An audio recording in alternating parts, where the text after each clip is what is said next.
হে যুবক, গার্লফ্রেন্ড বানাও, just friend বানাও, যা ফ্রেন্ড বানাও না কেন, সবগুলা হারাম আর গজব। ঠিক কিনা বলো?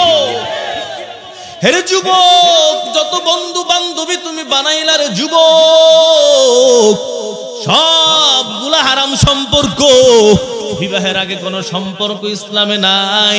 যত বান্ধবী তুমি বানাও না কেন রে যুবক, ফেসবুকে তার সাথে চ্যাটিং করলা, মেসেঞ্জারে চ্যাটিং করলা, হোয়াটসঅ্যাপে চ্যাটিং করলা, যা কিছুর মাধ্যমে ফোনে কথা বললা, সবগুলা জেনার গুনাহ।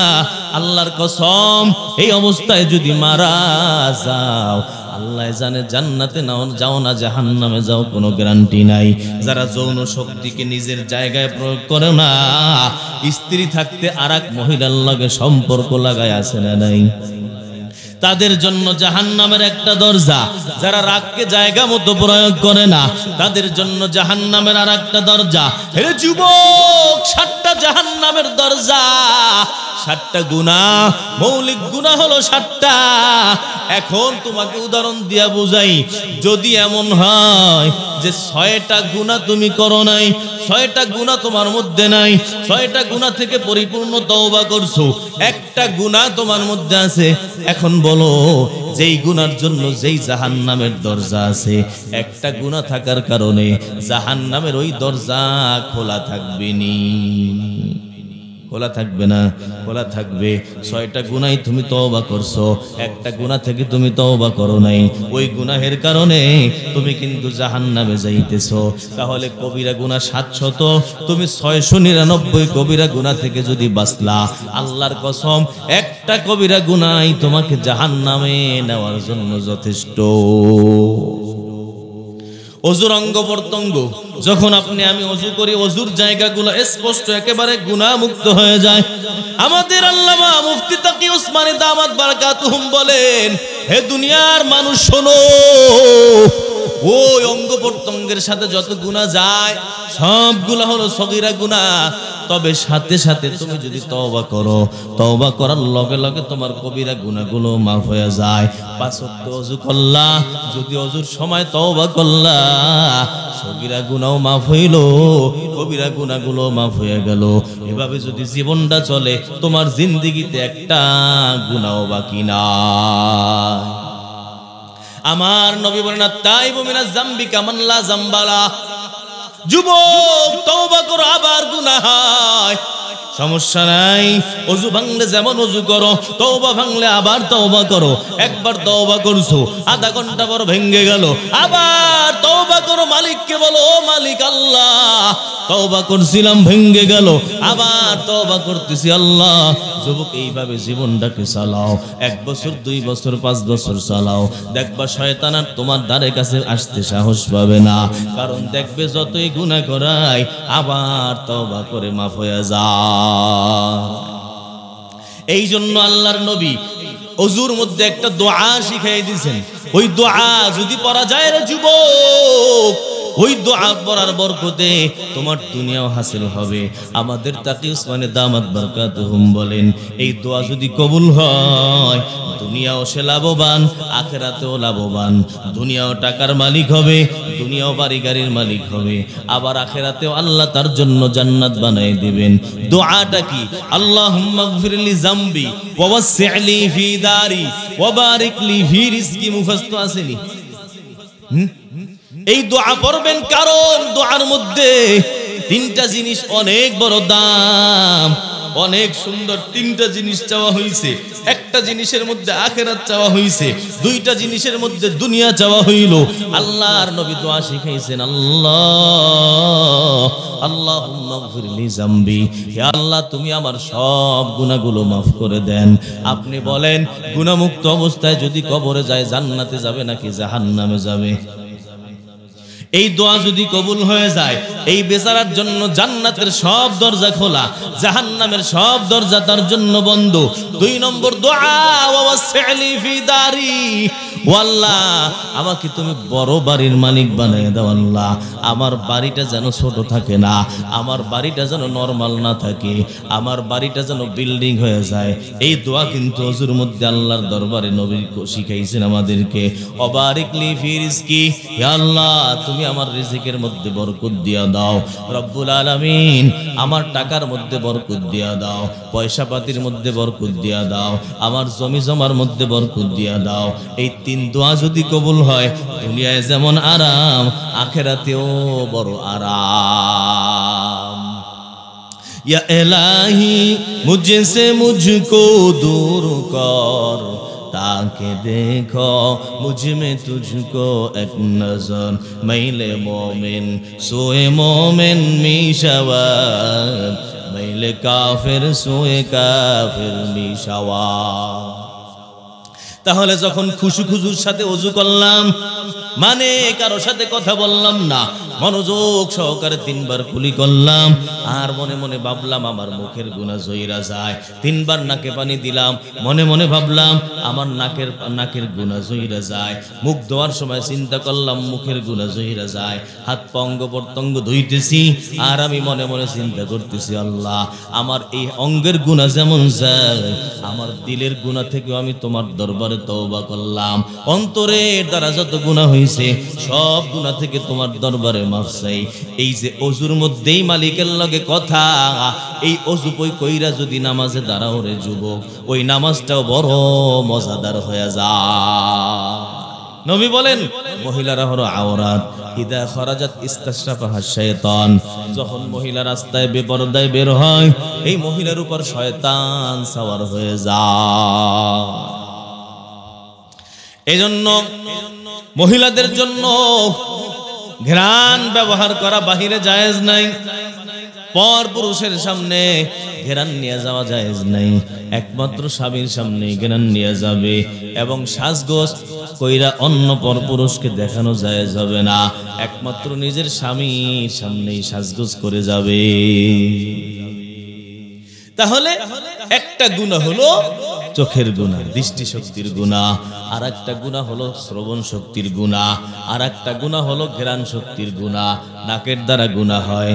আর একটা গুনাহ হলো এই যে মজার গুনাহ, স্বাদ নেওয়ার গুনাহ, এটাও একটা গুনাহ। 3 নম্বর 4 নম্বর 5 নম্বর গুনাহ হলো স্পর্শ শক্তির গুনাহ, অঙ্গ প্রত্যঙ্গ দ্বারা স্পর্শ করলে গুনাহ হয়নি। এই গেল 5টা গুনাহ। আর একটা গুনাহ হলো কুওয়াতে শাহওয়ানিয়া, শাহওয়াত যৌন শক্তির গুনাহ, যৌন ক্ষমতা আল্লাহ তাআলা দিবেন, এটার মাধ্যমে মানুষ গুনাহ করে, এর দ্বারাও তাদের গুনাহ হয়। এটা হলো 6 নম্বর গুনাহ। 7 নম্বর গুনাহ হলো কুওয়াতে গজাবিয়া, রাগ শক্তির গুনাহ। মানুষকে আল্লাহ তাআলা রাগ দিবেন ভালোর জন্য, কিন্তু এই রাগকে খারাপ জায়গার মধ্যে ব্যবহার করা যাবে না। এই 7টা গুনাহ হলো মৌলিক গুনাহ। 7টা গুনাহ হওয়ার কারণে আল্লাহ তাআলা জাহান্নামের দরজাও বানাইছেন 7টা। এক এক গুনাহগার এক এক দরজা দিয়ে জাহান্নামে প্রবেশ করবে। চোখের গুনাহগার এক দরজা দিয়ে প্রবেশ করবে, কানের গুনাহগার আরেক দরজা দিয়ে প্রবেশ করবে, নাকের গুনাহগার আরেক দরজা দিয়ে যাবে। ওই মজা নেওয়ার স্বাদ নেওয়ার যে গুনাহগার, সে আরেক দরজা দিয়ে যাবে। স্পর্শ শক্তি অঙ্গ প্রত্যঙ্গ দ্বারা গুনাহগার, সেও আরেক দরজা দিয়ে প্রবেশ করবে। যার রাগ বেশি, রাগের কারণে মানুষের উপর জুলুম অত্যাচার করলো, এই বেচারাও জাহান্নামের এক দরজা দিয়ে প্রবেশ করবে। আর যার শাহওয়াত যৌন শক্তি সঠিক জায়গার মধ্যে প্রয়োগ করে নাই, গুনাহের জায়গায় গেল। হে যুবক, গার্লফ্রেন্ড বানাও, জাসফ্রেন্ড বানাও, জাফরেন্ড বানাও না কেন, সবগুলা হারাম আর গজব। ঠিক কি না বলো? হে যুবক, যত বন্ধু বান্ধবী তুমি বানাইলা রে যুবক, সবগুলা হারাম সম্পর্ক। বিবাহের আগে কোনো সম্পর্ক ইসলামে নাই। যত বান্ধবী তুমি বানাও না কেন রে যুবক, ফেসবুকে তার সাথে চ্যাটিং করলা, মেসেঞ্জারে চ্যাটিং করলা, হোয়াটসঅ্যাপে চ্যাটিং করলা, যা কিছুর মাধ্যমে ফোনে কথা বললা, সবগুলা জেনার গুনাহ।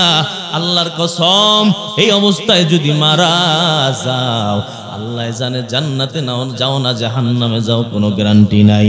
যারা যৌন শক্তিকে নিজের জায়গায় প্রয়োগ করে না, স্ত্রী থাকতে আরেক মহিলার লগে সম্পর্ক লাগায় আছে না নাই, তাদের জন্য জাহান্নামের একটা দরজা। যারা রাগকে জায়গা মতো প্রয়োগ করে না, তাদের জন্য জাহান্নামের আর একটা দরজা। হে যুবক, 7টা জাহান্নামের দরজা, 7টা গুনাহ, মৌলিক গুনাহ হলো 7টা। এখন তোমাকে উদাহরণ দিয়া বুঝাই, যদি এমন হয় যে 6টা গুনাহ তুমি করো নাই, 6টা গুনাহ তোমার মধ্যে নাই, 6টা গুনাহ থেকে পরিপূর্ণ তওবা করছো, একটা গুনাহ তোমার মধ্যে আছে, এখন বলো যেই গুনার জন্য যেই জাহান্নামের দরজা আছে, একটা গুনাহ থাকার কারণে জাহান্নামের ওই দরজা খোলা থাকবে নি? খোলা থাকবে না? খোলা থাকবে।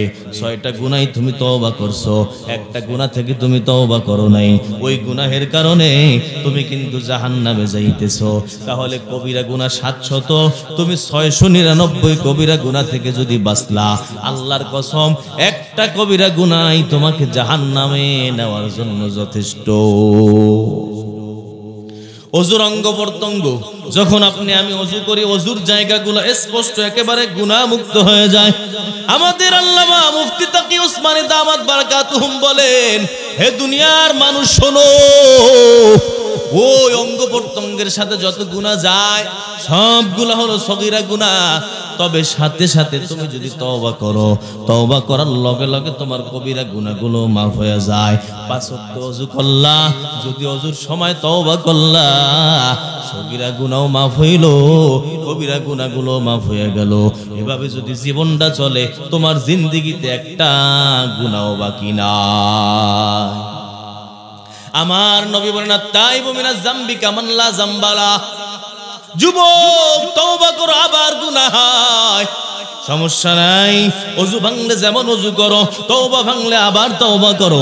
একবার তওবা করছো, আধা ঘন্টা পর ভেঙে গেল, আবার তওবা করো, মালিককে বলো, ও মালিক আল্লাহ, তওবা করছিলাম ভেঙে গেল, আবার তওবা করতেছি আল্লাহ।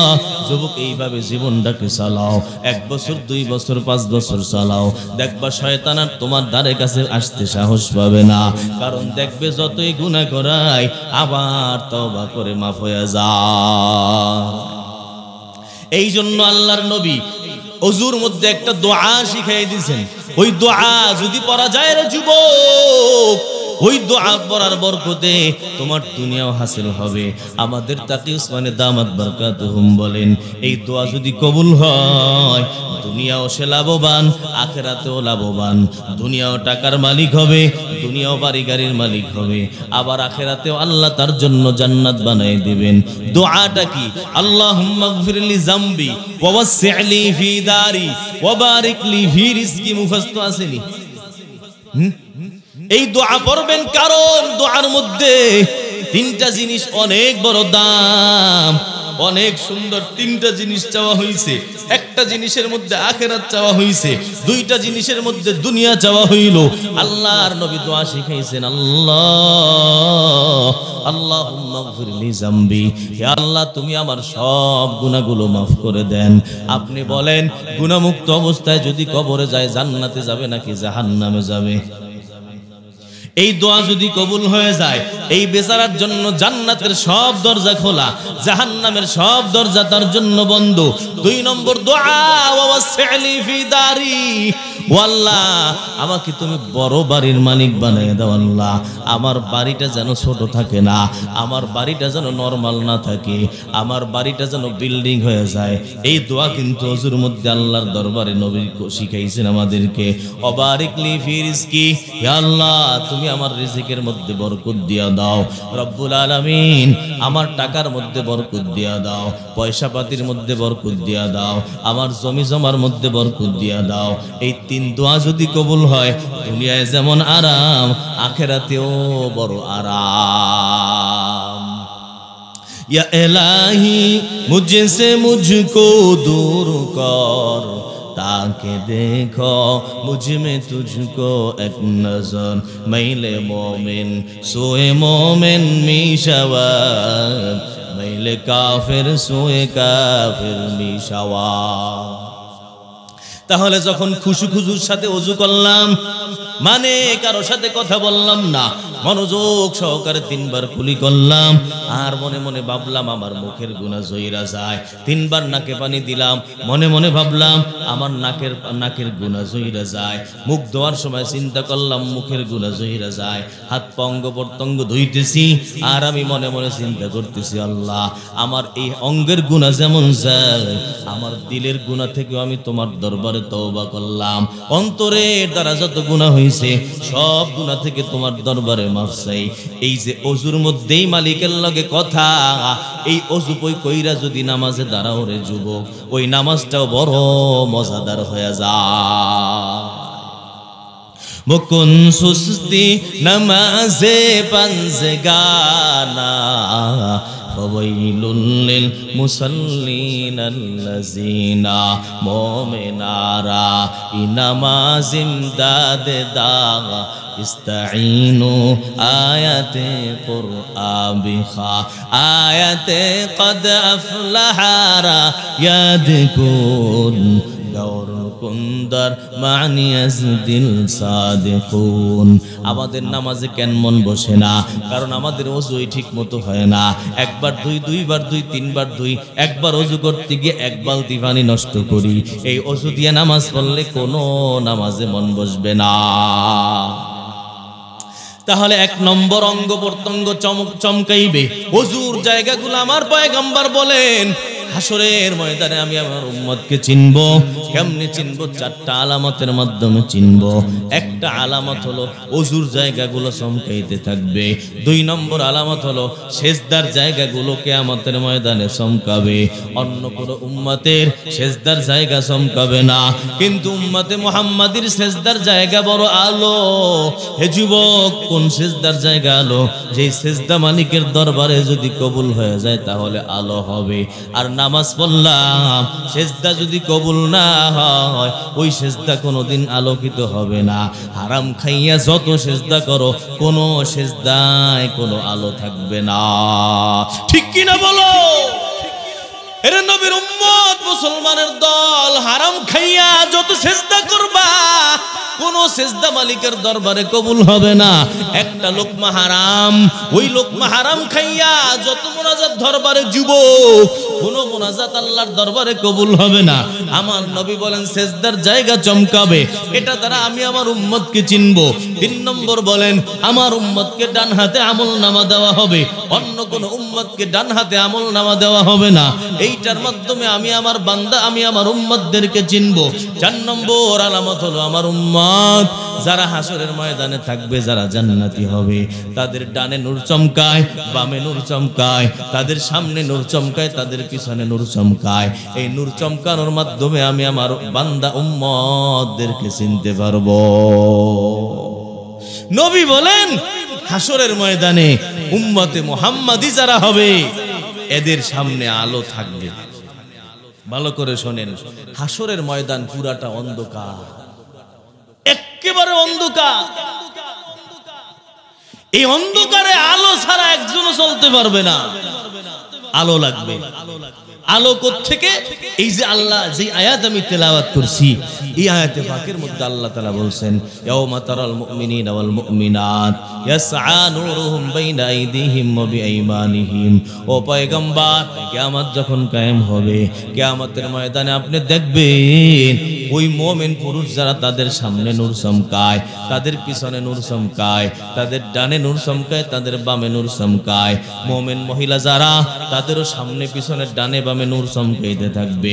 ওরে পয়গম্বর, এই নূরটা আল্লাহ রাব্বুল আলামিন প্রত্যেকটা মুমিনকে দিবে। কখন থেকে দিবে? হাদিসের মধ্যে বলেন কবর থেকে ওঠার পর আল্লাহ তাআলা এক একজনকে তার আমল অনুযায়ী নূর দান করবেন।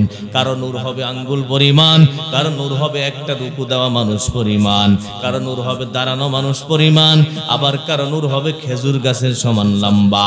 যারা আমল যেমন তার নূরটাও তেমন।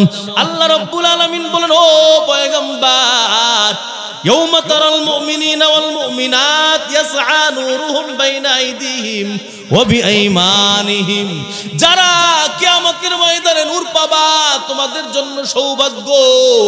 আল্লাহ বলেন বুশরাকুমুল ইয়াউম, তোমাদের জন্য সফলতা, তোমাদের জন্য সৌভাগ্য। কি সৌভাগ্য? কয় জান্নাত। তোমরা জান্নাতের গ্যারান্টি পাইয়া গেলা। হাসরের ময়দানে যখনই নূর পাবা তখনই বুঝবা তুমি জান্নাতি, আর যদি নূর না থাকে তাহলে বোঝা যাবে তুমি জাহান্নামী। হে নবীর উম্মত, যুবকের দল, ওই টাইমে মুনাফিক যারা থাকবে, ওই মুনাফিকদের কোনো নূর নাই, মুনাফিকদের কোনো আলো নাই, মুনাফিকদের কিছুই নাই। ইয়াউমা ইয়াকুলুল মুনাফিকুনা ওয়াল মুনাফিকাত লিল্লাযিনা আমানু, তখন মুনাফিক পুরুষরা বলবে, মুনাফিক মহিলারা বলবে, লিল্লাযিনা আমানু, ঈমানদারদেরকে বলবে, উনজুরুনা, আমাদের প্রতি একটু লক্ষ্য করো, নাকতাবিস মিন নূরিকুম, আমরা তোমাদের নূর থেকে একটু নূর গ্রহণ করতে চাই।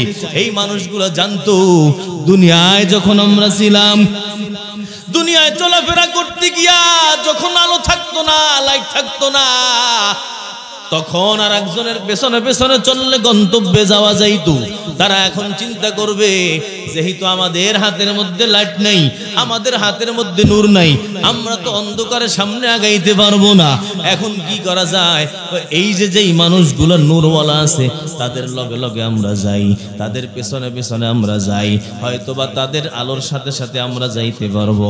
তখন আল্লাহর বান্দারা বলবে, উনজুরুনা নাকতাবিস মিন নূরিকুম কিলারজিউ ওয়ারাআকুম ফালতামিসু নূরা, তখন তাদেরকে বলা হবে, যাও পেছনে যাও, পেছন থেকে নূর নিয়ে আসো। তখন এই কথা বলার পর ওই কাফের মুশরিক মুনাফিকের দল তখন চিন্তা করবে, মনে হয় পেছনে নূর পাওয়া যায়, পেছন থেকে তারা নূর নিয়ে আসলো। সবাই মিলে পেছনে রওনা। লিলারজিউ ওয়ারাআকুম ফালতামিসু নূরা, যখন তারা পেছনে চলে যাবে, ফাদুরিবা বাইনাহুম বিসুরিন লাহু বাব, আমার আল্লাহ বলেন ওই দল যখন পেছনের দিকে চলে যাবে, নূরওয়ালারা সামনের দিকে যাবে, এই দুই দলের মাঝে আল্লাহ তাআলা একটা দেয়াল বানিয়ে দিবেন। এই দেয়ালের একটা দরজা থাকবে, বাতিনুহু ফীহির রাহমা, এই দেয়ালের ভিতরে আল্লাহর রহমত বর্ষণ হইতে থাকবে। ওয়া যাহিরুহু মিন কিবালিহিল আযাব, এবং এর বাহিরে থাকবে আল্লাহর পক্ষ থেকে আযাব। ওই যে হাসরের ময়দানের যত আযাব, যত গজব, এই যে নূর পাইয়া যারা দেয়ালের মধ্যে থাকলো রে যুবক, তাদের জন্য নয়, বরং তারা বড় আরাম, বড় আরাম, বড় শান্তির মধ্যে তারা জীবন যাপন করবে। কিন্তু যারা দেয়ালের বাহিরে থাকবে তাদের জন্য ওই যে গজব, সূর্য মাতার আধা হাত উপরে চলে আসবে, ঘামাইতে ঘামাইতে একেবারে হাবুডুবু খাইবে রে যুবক। ওই সূর্যের তাপের কারণে জমিনটা পুরো তামা তামা হয়ে যাবে। এই আযাব কাদের জন্য? কয় হাসরের মাঠে দুই ভাগ হয়ে যাবে। যেই ভাগ দেয়ালের বাহিরে থাকবে, যাদের হাতে নূর থাকবে না, যাদের কাছে নূর থাকবে না, ওই মানুষগুলোর এই আযাব। ও পর্দার অন্তরালের মা, তারা যে বলল পেছনে যাও, পেছন থেকে নূরটা নিয়ে আসো, এই পেছন দ্বারা কি উদ্দেশ্য? তাফসীরে কুরতুবীর মধ্যে লেখছেন, এই পেছন দ্বারা উদ্দেশ্য হলো দুনিয়া। দুনিয়ায় যাও, আমরা দুনিয়া থেকে নূর নিয়ে আসলাম, তোমরাও দুনিয়ায় যাও। যদি নূর আনতে মনে হয়, নূর আনতে মনে চায়, দুনিয়ায় যাও। হে নবীর উম্মত যুবক, আপনারা বলেন ওই কবরে যাওয়ার পর, হাসরে যাওয়ার পর আবার দুনিয়ায় আসুন যাই বলি से तू दुनिया बेखबर है, दुनिया की नुमाइश पर नजर है, नमी गोयम के अज दुनिया जुदा बाश, बहर हाले के बाशी बा खुदा बाश, चिस्ते दुनिया अज खुदा गाफिल बुदर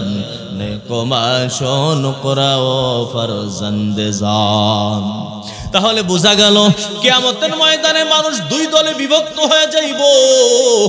একদল হলো সফল, আর একদল হলো বিফল, তাদের কোনো সফলতা নাই। সফল কারা? ও পর্দার অন্তরালের মা, সফল হলো ওই সমস্ত মানুষেরা যারা দুনিয়া থেকে নূর নিয়ে যাইতে পারবা। তারা বলছে দুনিয়ায় যাও, আমরা যে হাসরে নূরটা পাইলাম এই নূরটা আমাদের সাথে কবরের মধ্যেও ছিল। কবরে কোত্থেকে আসলো? কয় এই নূরটাকে আমরা দুনিয়া থেকে নিয়ে আসছিলাম। কেমনে দুনিয়া থেকে নূর নিয়ে আসছিলা? কয় নূরের মার্কাজের লগে আমাদের যোগাযোগ। নূর যেই জায়গার মধ্যে পাওয়া যাইতো ওই জায়গার মধ্যে আমরা যাইতাম। বলেন মাহফিলের মধ্যে নূর নাকি জুলমাত?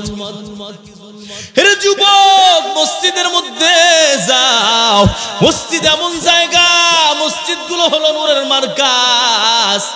এই মসজিদে যত সময় তুমি থাকবা তত সময় তোমার অন্তরের মধ্যে নূর ঢুকবে। ও পর্দার অন্তরালের মা, তোমার ঘরটাকেও তুমি নূরের জায়গা বানাও। তোমার ঘরটাকে তুমি জুলমাত অন্ধকার বানায়ো না। যদি ঘরের মধ্যে টিভি চালাইতে থাকো ওই ঘরটার মধ্যে নূর নাই, ওই ঘরটার মধ্যে অন্ধকার একেবারে জুলমাত ছাইয়া যায়। এই অন্ধকার ঘরে যারা থাকে তাদের অন্তরটাও কিন্তু অন্ধকার হয়ে যায়। হেরে যুবকের দল, ঘেরানওয়ালার লগে থাকলে দেখবা তোমার অন্তরে তোমার জামার থেকে ঘেরান। আতরের দোকানে সময় দাও, দেখবা জামা থেকে ঘেরান।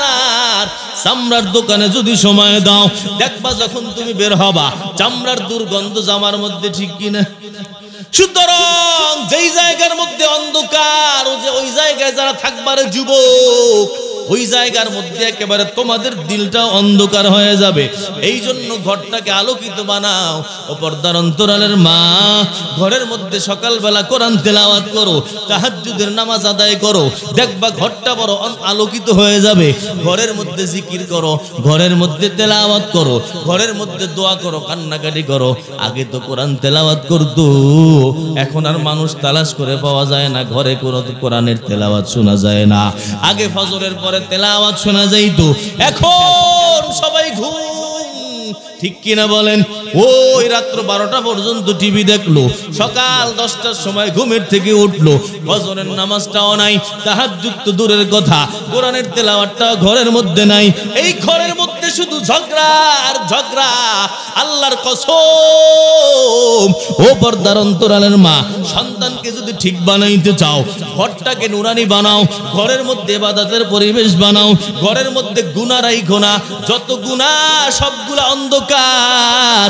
ও পর্দার অন্তরালের মা, ঘরটাকে যদি আলোকিত বানাও এই ঘরের মধ্যে যারা থাকবে তারাও হবে বড় আলোকিত। সন্তান তোমার কথা শুনবে, তোমার স্বামী তোমার কথা মতো চলবে, দেখবা জুলুম অত্যাচার হবে না, ঝগড়াদ্বন্দ্ব বন্ধ হয়ে যাবে। হে যুবক, টিভির নজরের দিকে তাকাইও না, মোবাইলের মাধ্যমে গুনাহ কইরো না। আজকে মোবাইলের বড় ধ্বংস, বড় ধ্বংস। যুবক ধ্বংস হয়ে যাইতেছে, যুবতী ধ্বংস হয়ে যাইতেছে, ওই স্বামী ধ্বংস হয়, স্ত্রী ধ্বংস হয়। ও নবীর উম্মত, আজকে এই জুলুমাত অন্ধকার আমাদের মধ্যে ছায়া গেল, যার কারণে ধ্বংস। সুতরাং নূরের জায়গায় যাও, মাহফিলের মধ্যে যাও, নূর তৈরি হবে। কোরআনের তেলাওয়াত করো, অন্তরে নূর ঢুকবে। দুরূদ শরীফ পড়ো, অন্তরে নূর ঢুকবে। বেশি বেশি জিকির করো, অন্তরে নূর ঢুকবে। যত গুনাহ করবা একটা একটা গুনাহ, একটা একটা জুলুমাত, একটা একটা অন্ধকার। গুনাহ থেকে যদি তওবা করে না যাও, আল্লাহর কসম কবরটা হবে বড় অন্ধকার। ওই কবর অন্ধকার, হাসর ময়দানও বড় অন্ধকার। সুতরাং মসজিদে বেশি করে যদি সময় দেওয়া হয় অন্তরের মধ্যে নূর ঢুকবে। অন্তর যখন নুরানি হবে, হে যুবকের দল, অন্তর নুরানি হয়ে গেলে দেখবা ওই অন্তরে আর গুনাহ জায়গা পাবে না। গুনাহ যখন জায়গা পাবে না, তোমার অন্তরটা আলোকিত হয়ে যাবে। তুমি এই অবস্থায় যদি মারা যাও, তোমার ঠিকানা হবে জান্নাত। আল্লাহ তাআলা বলছেন, যা বান্দা যা, নূর নিয়া দুনিয়া থেকে বিদায় হ। যদি এই অবস্থায় যাইতে পারো, হাসরের ময়দান হবে বড় নুরানি। আল্লাহ তাআলা তোমাকে আমাকে যখন দুনিয়ায় পাঠাইলো, 4টা গুণ দিয়া দুনিয়ায় পাঠাইছেন। যত শিশু দুনিয়ার মধ্যে আগমন করলো সব শিশুকে আল্লাহ 4টা গুণ দিয়া পাঠাইছেন। 1 নম্বর গুণ হলো ইসমাতের গুণ, অর্থাৎ যত শিশু দুনিয়ায় আগমন করলো ওই কোন শিশুর আমল নামায় কোনো গুনাহমুক্ত অবস্থায় মারা যাইতে হবে। যেই গুণ আল্লাহ দিয়া তোমাকে পাঠাইলো ওই গুণ নিয়ে যদি মারা যাইতে পারো তাহলে জান্নাতে যাইতে পারবা। 2 নম্বর গুণ দিল ইসলামী স্বভাব, ফিতরতে ইসলামের উপর আল্লাহ তাআলা তোমাকে দুনিয়ায় পাঠাইলো। যদি ফিতরতে ইসলামী থাকে এই অবস্থায় যদি মারা যাও সোজা জান্নাত। 4টা গুণ দিয়ে আল্লাহ পাঠাইছেন, এই 4টা গুণ নিয়ে যদি মারা যাওয়া যায় তাহলেই জান্নাত। 1 নম্বর বেগুনাহ। যখন সন্তান দুনিয়ায় আসছে শিশু বাচ্চা কোনো গুনাহ ছিল নি, হ্যাঁ, মারা যাওয়ার আগে একেবারে এইভাবে গুনাহমুক্ত অবস্থায় যদি যাওয়া যায় তাহলে কি হবে? আপনার আমার জন্য জান্নাতের ফয়সালা। হ্যাঁ, আমার হযরত বলেন যে 4 গুণ দিয়ে আল্লাহ দুনিয়ায় মানুষকে পাঠাইছে, যদি 4 গুণ নিয়ে যাইতে পারে তাহলে জান্নাত। 1 নম্বর গুনাহমুক্ত কইরা, 2 নম্বর একেবারে ইসলামী স্বভাব দিয়ে আল্লাহ পাঠাইছেন। নবী বলেন কুল্লু মাউলুদিন ইউলাদু আলাল ফিতরা, যত সন্তান সব সন্তান ফিতরাতের উপর জন্মগ্রহণ করে। এই ফিতরাত দ্বারা কি উদ্দেশ্য? বলেন ফিতরাত দ্বারা উদ্দেশ্য হলো ফিতরাতে ইসলামী, ইসলামী স্বভাব। হিন্দুর সন্তানের মধ্যে ইসলামী স্বভাব, মুসলমানের সন্তানের মধ্যে ইসলামী স্বভাব, যত ধর্মের সন্তান সবার মধ্যে ইসলামী স্বভাব। ফাআবওয়াহু ইউহাউবিদানিহি, নবী বলেন কিন্তু বাপ মা ইহুদি বানায়, আও ইউনাসসিরানিহি খ্রিস্টান বানায়, আও ইউমাজ্জিসানিহি মাজুসি অগ্নি পূজক বানায়, ওই বন্ধু বান্ধবের সোহবতে গিয়া যদি এই গুণ নিয়া ফিতরতে ইসলামের গুণ নিয়া মারা না যাওয়া যায় তাহলে যার স্বভাব যার গুণ ভিতরে ঢুকাইছি তার সাথে আমার হাসর হবে। মান তাশাব্বাহা বিকওমিন ফাহুয়া মিনহুম, যে যেই জাতির সাথে মোহাব্বত নিয়ে চলে তার হাসর হবে সেই জাতির লগে। আমাদের মধ্যে ইসলামী স্বভাব আসেনি? আছে? তাকাইলে দেখা যায় না। এই যে যুবকরা তোমরা যে জামা পোশাক পরো এগুলো নবী পরছেনি? হ্যাঁ, এই যে তোমরা যেই সিস্টেমে চুল কাটো খেলোয়াড়দের স্টাইল ডিজাইনে, এই ডিজাইনে আল্লাহর নবী চুল কাটছে? কাটেন। তাহলে তুমি আমি এই যে নিজের মধ্যে এই লেবাস পোশাক সব অনইসলামিক ঢুকাইলাম। আল্লাহর নবীর লেবাস পোশাক হলো টুপি, তার লেবাস পোশাক হলো পাঞ্জাবি জুব্বা, এগুলো হলো নবীর লেবাস পোশাক। বাস এগুলো হলো ইসলামী স্বভাব। আজকে আমরা খাবার দাবার খাই, সে জায়গায় ইসলামী স্বভাব আছে নাই? আমাদের ঘরের দিকে তাকাইলে দেখা যায় আমাদের ঘরের মধ্যে ইসলামী স্বভাব নাই। এই যে মহিলারা যারা বেপরদায় চলে এদের মধ্যে ইসলামী স্বভাব আছে? হ্যাঁ, আপনি বলেন স্বামী স্ত্রীর ঝগড়া হয় না? এই স্বামী স্ত্রীর ঝগড়া কি ইসলামী স্বভাব? ইসলামের মধ্যে কোনো ঝগড়া আছে? কোনো দ্বন্দ্ব নাই। এই যে স্বামী স্ত্রী ঝগড়া লাগে বোঝা গেল তাদের মধ্যে অনইসলামিক স্বভাব ঢুকছে। এটা ইসলামের স্বভাব নয়। আল্লাহর নবী ঝগড়া করছে বউদের সাথে? জীবনেও না, জীবনেও না। অথচ আমরা স্বামী স্ত্রী একে অপরের লগে ঝগড়া করি। নবী বলেন যারা ঝগড়া করে তাদের আমল নামায় একটা নেকিও থাকে না। ফাসাদু যাতিল বাইনি হিয়াল হালিকা, যদি পরস্পরে ঝগড়া লাগাও তাহলে তোমাদের সব গুনাহ হলক করলে যেমন মাথায় একটা চুলও থাকে না, ঝগড়া করলে একটা নেকিও থাকে। অথচ এই ঝগড়া আছে না নাই? আছে না? অথচ এই স্বামী স্ত্রী মিলাইছে কে বলেন? আল্লাহ দিছে না এই জুটি। এই জন্য আমার দাদা বীর বলেন জাওজায়মান লায়লায়মান, আমার বিবি তো আমার জন্য আমার লায়লা। সুবহানাল্লাহ কোন না আলহামদুলিল্লাহ কবেন? আলহামদুলিল্লাহ কোন। কারণ আমার বিবি যতই কালো হোক না কেন, আমার এই বিবিরে আমার জন্য নির্বাচন করছে, পছন্দ করছে আমার আল্লাহ। সুতরাং এই বিবির লগে ঝগড়া করা যাবে না। হ্যাঁ, আমাদের মির্জা মাজহার জানে জানা রহমতুল্লাহ আলাই বিরাট বড় বুজুর্গ। ওই মির্জা মাজহার ওনার এমন মেজাজ ছিল, মনে করেন যদি কেউ বিছনা বিছাইছে আর একটু উল্টা পাল্টা বাঁকা চোকা আছে ওনার পুরা মাথা গরম, ওনার পুরা মাথা গরম, উনি দেখলে মাথা গরম। মশারি টানাইছে, সোজা করে টানাইতে হবে, কোনো কোনা কাইন্সাও বাকি থাকতে পারবে না, বেকা থাকবে না, মাথা গরম হয়ে যাবে। এক বাদশা ওনার কাছে আসছেন, আয়েশা বলছেন যে হুজুর আমি আপনাকে একজন খাদেম দিতে চাই। এখন ওই বাদশার কাছে আইসা, বাদশা ওনার কাছে আইসা আগে গেলাসে এক গ্লাস পানি খাইছিল, পানি খাইয়া গ্লাসটা বাঁকা কইরা রাখছে। তো উনি ওই সময় দেখছে কিছু কয় নাই, মাথা গরম হয়ে গেছে। উনি এখন বলতেছে এই মিয়া, পানি খাইয়া গ্লাস কেমনে রাখতে হয় তুমি সেইটাই জানো না, আবার তুমি আমারে খাদেম দিবা, কি খাদেম? যাও তোমার খাদেম আমার লাগবে। এমন মেজাজের মানুষ বাদশারে ধমক দিয়ে বাড়াই দিছে। এখন আল্লাহ কয় ও আল্লাহ আমার বান্দা, তোমার তো আমি দিছি মেজাজ, এখন যদি সবর করতারো তাহলে বিশ্ব অলি বানাই দিব। কি সবর আল্লাহ কম দেহি পারিনি। কয় আমার এক বান্দি আছে বড় ঝগড়া, একেবারে ঝগড়া 1 নম্বর পাস করা। ওই দিল্লির মধ্যে যদি ওই বান্দির বিয়া কইরা সবর করতারো তাহলে আমি একবারে বিশ্ব অলি বানাই দিব। বিয়া করছে কইরা এই যে জীবন তেজপাতা হয়ে গেছে, কিন্তু মুখটা পর্যন্ত খোলে নাই আল্লাহর দিকে তাকাইয়া। বাস আল্লাহ তাআলা তাকে সুলতানুল আউলিয়া বানাই দিয়েছে। হ্যাঁ, আরে ওমরে ফারুকের কাছে এক বেচারা গেছে বিচার নিয়া। কি বিচার? কয় গেছে বউ ঝগড়া করছে, ওমরে ফারুকের কাছে বিচার দিল। শক্তিশালী না? গিয়া দেখে ওমরে ফারুকের বউ ওমরে ফারুকের লগে ঝগড়া করতেছে, বকা ঝগড়া করতেছে, আর ওমরে ফারুক মাথাটা নিচে দিয়া বয়ে দিছে, কিচ্ছু কয় না। এইটা দেখা ওই বেচারা চলে যাওয়া লাগছে। এখন ওমরে ফারুক ডাক দিয়ে কয় আইছিলা কেন, কি বিষয় কি? কই যাও? কয় হুজুর যেই কাজে আইছিলাম সেইটার সমাধান পেয়ে গেছি, আমি আর কিছু কমু না। কয় কি আসছিলা কেন? কও দি। কয় হুজুর আসছিলাম আমার বউ আমার লগে ঝগড়া করছে, বিচার দিতে। আইসা দেখি আমনের বউ আমনের পুরা কাইত করে ফেলাইছে। আসলে এই মা বোনদেরকে আল্লাহ তাআলা বাঁকা হাড্ডি দিয়ে বানাইছেন। এরা একটু বাঁকা থাকলেই সুন্দর লাগে, বুঝছেন? এই যে পাঁজরের বাঁকা হাড্ডি যদি সোজা হয়ে দেখতে বাইরেই থাকতো ভালো লাগতো নি?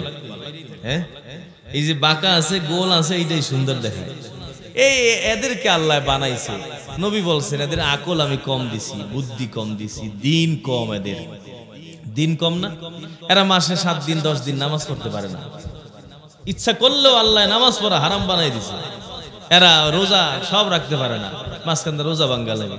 ইচ্ছা করলে মাহফিলে আসছে, আপনি জুমার নামাজে যাইতে পারেন, তারা পারে। আপনি জানাজার নামাজ পড়েন, মহিলারা পারে। এই যে হাজারো তারা নেকি থেকে বঞ্চিত।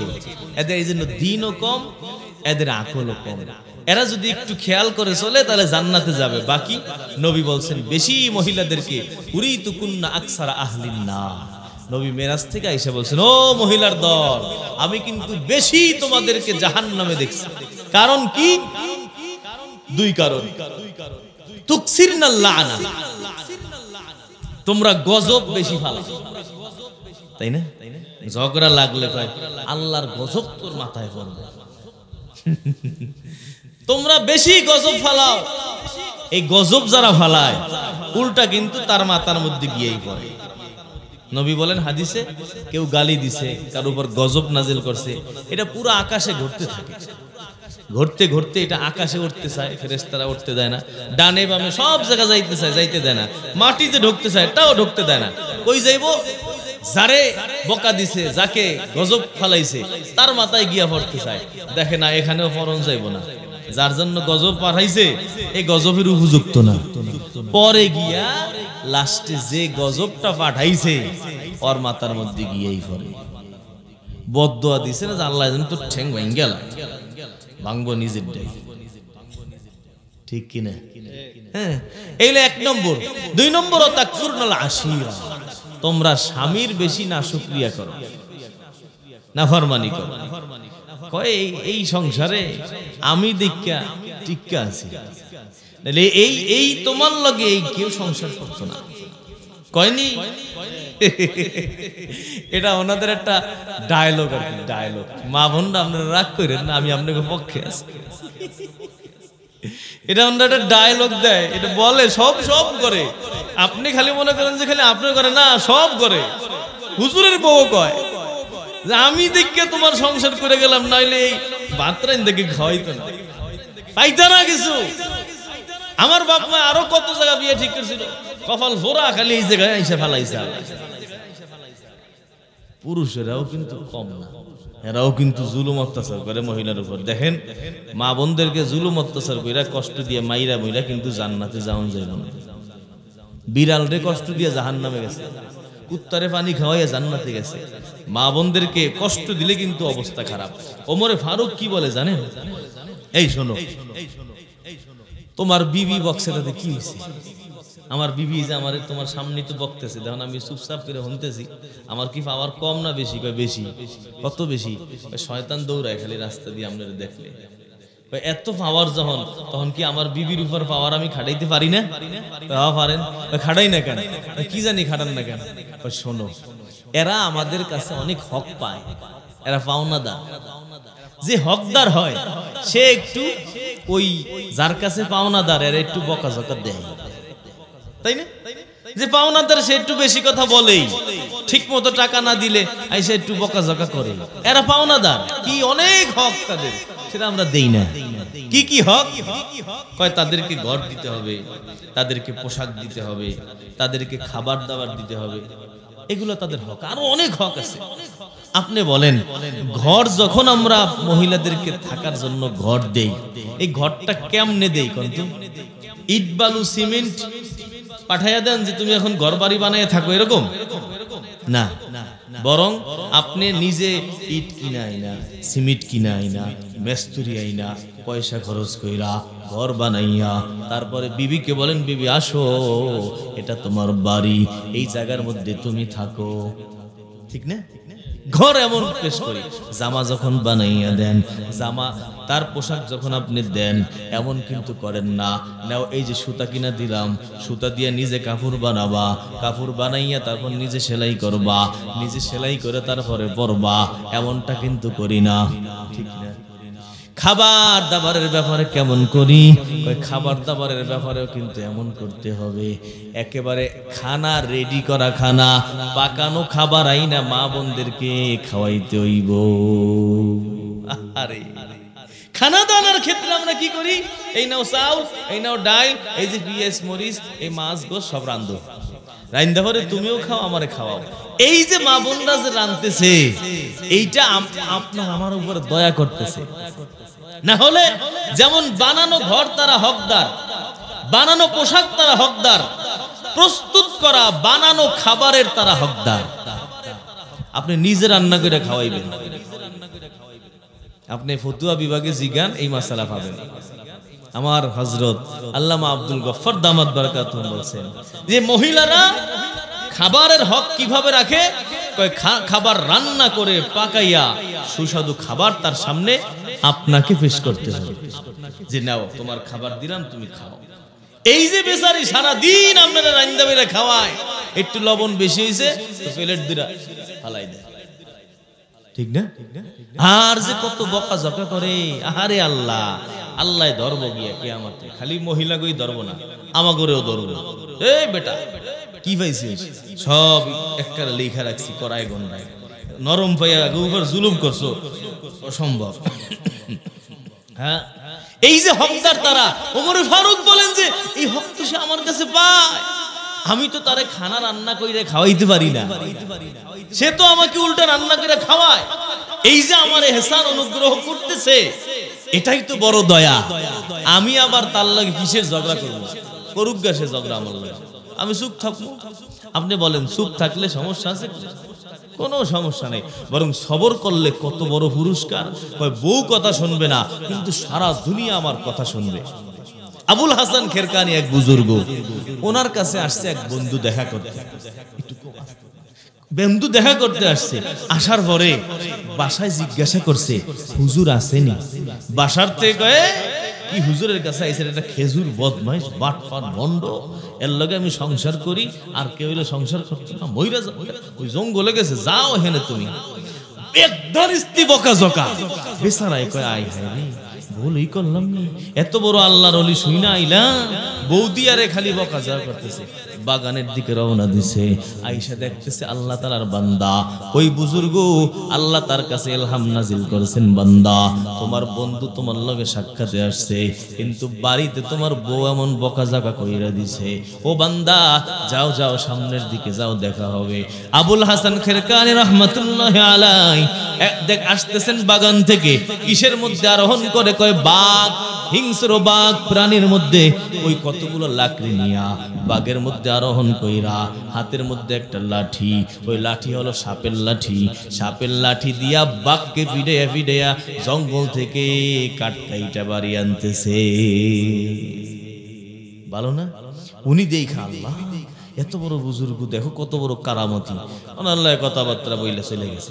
আবার একদিন আসছে, হুজুর কই কই, হ্যাঁ হুজুর রে খুঁজেন, হুজুর বাগানে গেছেন কাঠ আনার জন্য।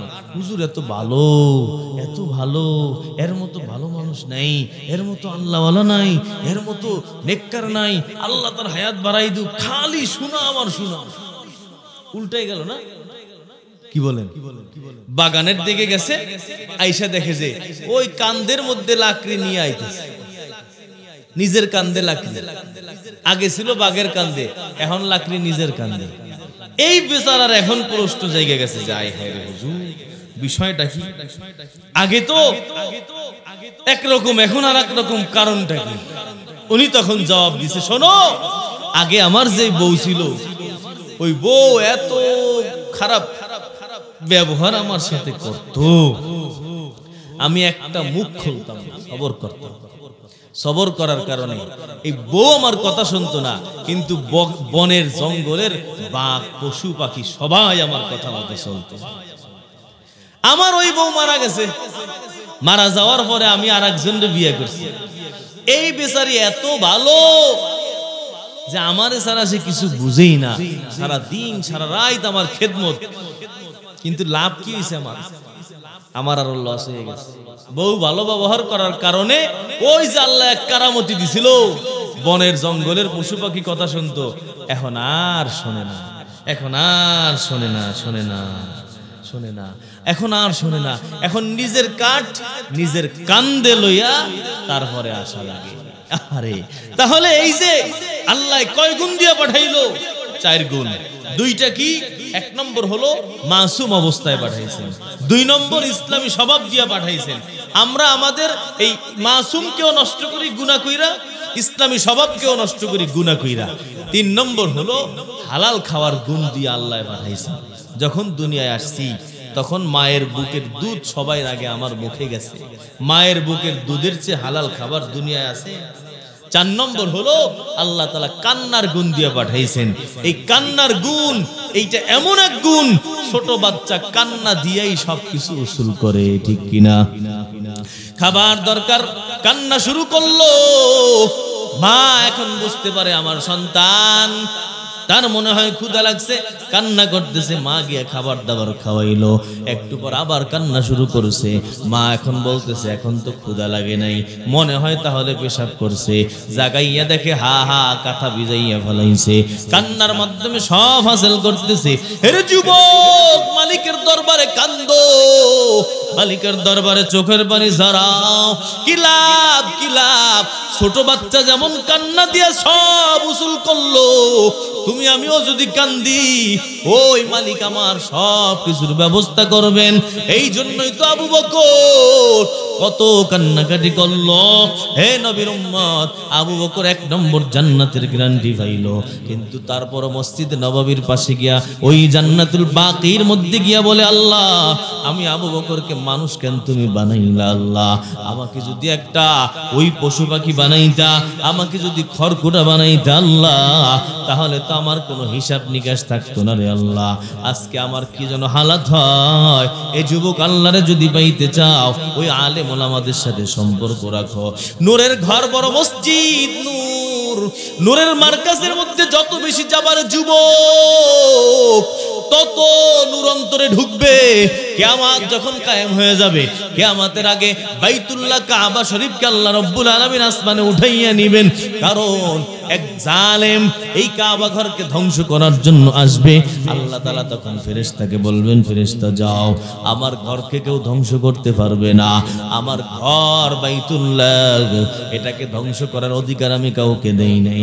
আমার ঘরকে আসমানে উঠাইয়া নিয়ে আসো। ওই জিবরিল আমিন গিয়া বাইতুল্লাহকে আসমানে উঠাইয়া নিয়ে যাবে রে যুবক। আসমানে যখন চলে যাবে তখন দুনিয়ার হায়াত শেষ হয়ে যাবে। কারণ হলো এই বাইতুল্লাহটা দুনিয়ার মধ্যে কোন পজিশনে, মানুষের মাথাটা দেহের মধ্যে যেই পজিশনে, মাথা যদি কাইটা যায় ওই মানুষটা আর বাইসে থাকে না।